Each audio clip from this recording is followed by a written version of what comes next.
C'est à l'est de la principauté que se trouvent les deux grands projets qui assureront une offre importante en matière de logement domaniaux dans les prochains mois et prochaines années. Lors d'un petit déjeuner de presse autour de cette question, le ministre d'État a tenu à préciser les grandes lignes de deux dossiers majeurs.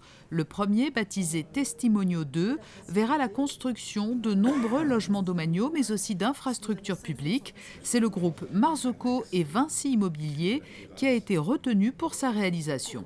Dans cet ensemble immobilier qui va être construit sur un terrain appartenant à l'État, il y aura plus de 150 logements domaniaux, 700 places de parking public, l'école internationale, une crèche et une partie privée en appartement et en bureau.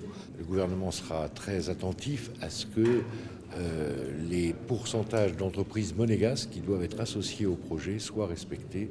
Et c'est un des points importants maintenant qui va être discuté avec le promoteur gagnant.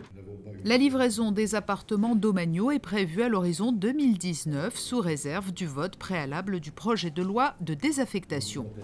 À plus court terme, le deuxième projet immobilier porteur de logements domaniaux est la tour Odéon avec 166 appartements. L'appel à candidature pour les monégasques qui souhaiteraient obtenir un logement dans ce complexe débutera le 1er septembre. Le calendrier de la tour Odéon est maintenant défini.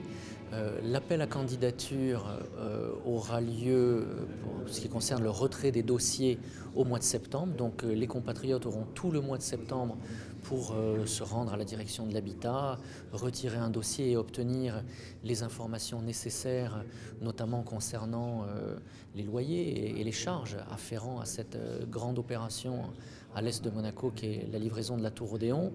La commission d'attribution se tiendra en février 2015, avant les vacances scolaires, de sorte à ce que juste après les vacances, je dirais dans les premiers jours de mars, les premières visites puissent avoir lieu et que les monégasques prennent possession des appartements mis à disposition suite à la commission d'attribution au tout début du deuxième trimestre, au mois d'avril. Mais au-delà de cet aspect très concret avec la livraison prochaine de nouveaux logements domaniaux, le ministre d'État a également souhaité rappeler que la démarche gouvernementale en matière de logement était aussi bien qualitative que quantitative. Le quantitatif ne peut plus être la seule préoccupation. Il faut du qualitatif. Du qualitatif pour d'abord restaurer les plus anciens logements domaniaux. Du qualitatif aussi pour mieux adapter la taille des appartements aux réels besoins.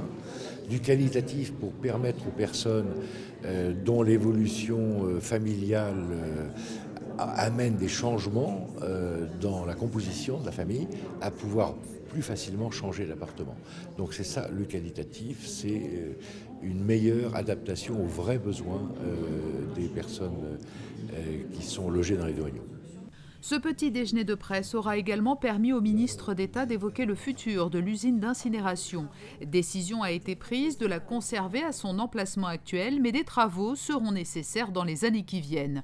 Un appel d'offres sera lancé prochainement. Il va falloir, dans un premier temps, déterminer la technique retenue, mais quel que soit le projet choisi, il devra être respectueux de l'environnement et assurer à la principauté son indépendance en matière de gestion de ses déchets.